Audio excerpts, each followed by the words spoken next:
Let's now move into stories that are going to impact you the consumer.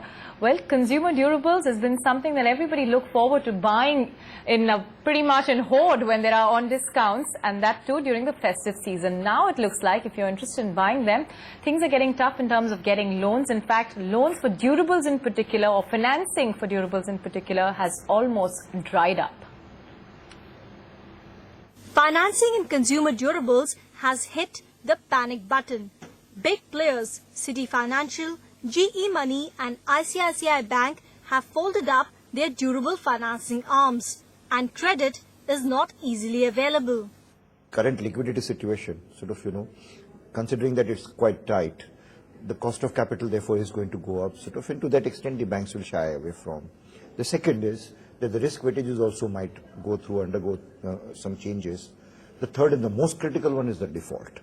We are now seeing the order of default in the consumer finance portfolio is really growing. Even after all that jazz, are white good makers planning to tie up with credit card division of banks as a new financing avatar that has created more problems than solutions.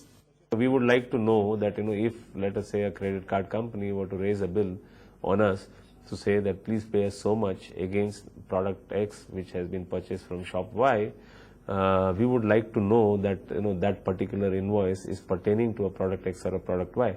Currently, they would not be able to tell us given the transaction systems which are there.